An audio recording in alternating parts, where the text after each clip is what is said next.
Halo Sobat Tani, jadi di kesempatan kali ini saya akan sharing mengenai tanaman sagu. Jadi kali ini akan ada 5 topik utama yang akan saya bahas.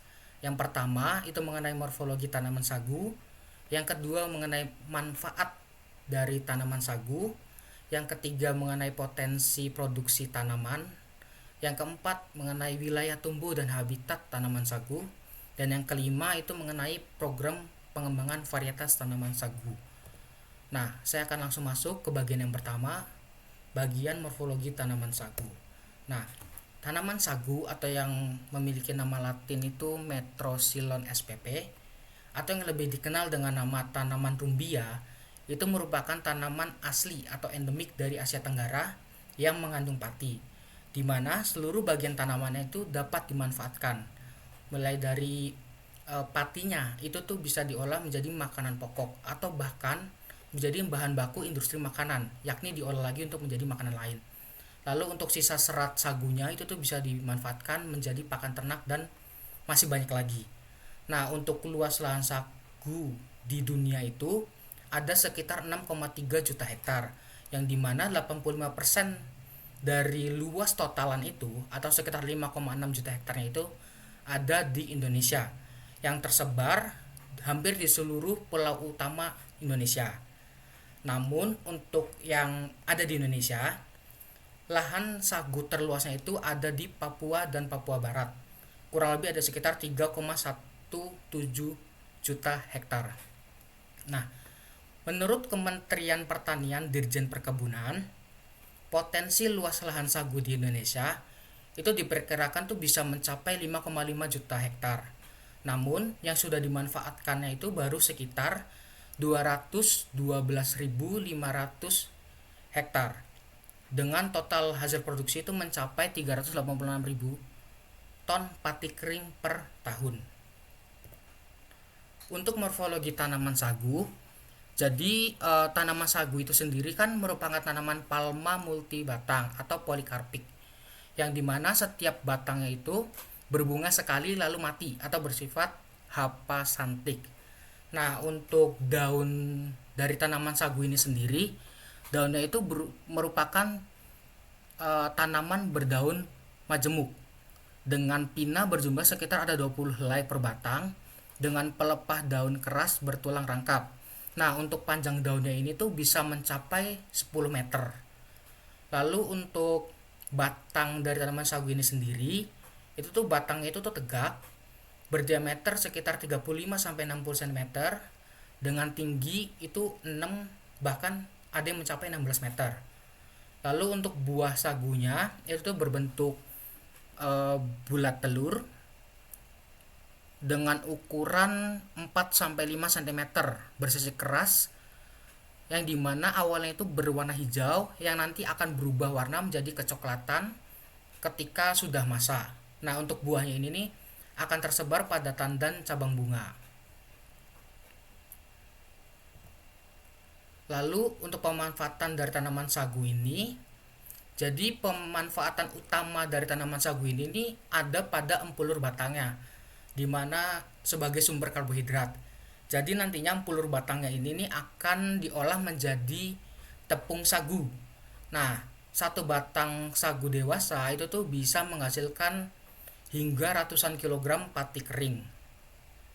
Nah, selain bagian empulur batangnya, bagian-bagian lain dari tanaman sagu ini juga bisa dimanfaatkan. Contohnya, bagian daun sagu itu tuh dimanfaatkan untuk bahan atap rumah tradisional oleh masyarakat Kepulauan. Sebagai contoh gambarnya itu ada di sebelah kanan, itu yang gambar atap rumah tradisional. Lalu untuk bagian pelepah daun sagu atau gabah-gabahnya itu tuh dimanfaatkan sebagai dinding rumah dan juga penopang atap rumah. Misalnya itu pada rumah adat Baileo dan Sasadu. Itu gambarnya juga teman-teman bisa lihat di bagian kanan. Bahkan ada juga yang digunakan untuk membuat kerajinan tangan, yakni kerajinan tikar. Tikar senat namanya. Itu gambar juga teman-teman bisa lihat di bagian kanan. Nah, lalu untuk bagian pelepah muda atau tunjuk sagu dan tunas pucuk tengah atau jantung sagunya itu tuh biasanya dimanfaatkan untuk dimakan sebagai sayur. Lalu untuk potensi produksi tanaman, untuk seperti yang tadi saya sudah katakan, dari total luas lahan sagu yang ada di dunia, yang terbesar itu ada di Indonesia. Dengan pusatnya itu ada di daerah atau provinsi Indonesia bagian timur, yakni bagian Papua dan Papua Barat. Nah, dengan luas wilayah terbesar di Indonesia, masalah yang muncul itu belum seluruh luasan lahannya itu tuh dikelola atau dibudidayakan dengan optimal. Nah, menurut data dari Kementerian Pertanian, Dirjen Perkebunan, jadi pada tahun 2022 itu tercatat hanya ada 212.500 hektaran lahan budidaya sagu tuh yang sudah dimanfaatkan dengan optimal, di mana dari 212.000 hektaran itu menghasilkan sekitar kurang lebih 385.900 ton batang sagu, di mana jika dihitung produktivitas ini masih sangat rendah jika dibandingkan dengan potensi hasil yang sudah diperkirakan oleh beberapa peneliti. Nah, di sini saya mengambil contoh jurnal yang dipublikasikan oleh Profesor Abbas pada tahun 2015. Jadi ini merupakan perhitungan potensi produksi tanaman sagu secara sederhana. Jadi Profesor Abbas pada tahun 2015 itu melakukan penelitian ke sagu unggul Papua, di mana sagu ini yang diteliti oleh Profesor Abbas ini memiliki kemampuan untuk menghasilkan pati kering tuh antara kisarannya tuh 300 sampai 500 kg per pohon. Di mana jika diasumsikan jarak tanamnya itu 9 kali 9 meter, maka dalam 1 hektar itu akan ada 123 rumpun tanaman sagu. Yang dimana Profesor Abbas ini mengasumsikan satu pohonnya itu menghasilkan 400 kg dipukul rata. Jadi itu akan menghasilkan sekitar 49 ton pati sagu per hektarnya, dimana hasil ini tuh bisa didapat setelah jangka waktu sekitar 8 sampai 10 tahun untuk panen yang pertama.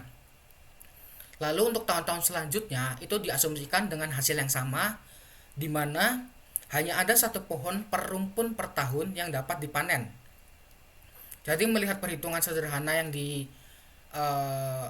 yang dikatakan oleh Profesor Abbas, di sini nih terlihat bahwa potensi tanaman sagu ini sangat luar biasa. Namun sejauh ini budidayanya itu masih belum optimal atau belum maksimal, khususnya di Indonesia.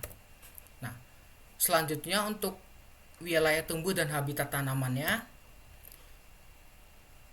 Jadi menurut data Kementan, tadi kan 85% dari total luas lahan itu kan ada di Indonesia. Yang dimana berdasarkan data Kementan, 94%-nya itu merupakan lahan yang dikuasai atau dibudidayakan oleh petani rakyat. Nah, untuk syarat tumbuh tanaman sagu itu sendiri itu, untuk tanaman sagu itu dapat tumbuh di daerah rawa dan gambut, yang dimana umumnya itu tanaman itu tuh nggak bisa tumbuh biasanya. Lalu untuk tanaman sagu ini juga toleran terhadap pH rendah, lalu juga bisa tahan terhadap konsentrasi AI, Fe, dan Mn yang tinggi. Dan untuk tanaman sagu ini juga bisa ditanam sampai dengan daerah yang memiliki ketinggian hingga 1250 mdpl dan dengan curah hujan mencapai 4500 mm per tahun. Lalu untuk program pengembangan varietas baik yang dilakukan oleh pemerintah daerah maupun pemerintah pusat.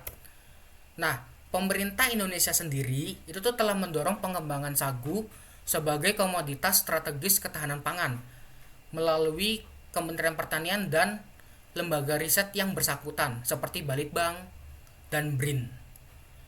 Nah, di mana dalam kurun waktu 14 tahun Kementan Republik Indonesia itu telah melepaskan 4 varietas sagu lokal menjadi varietas unggul nasional.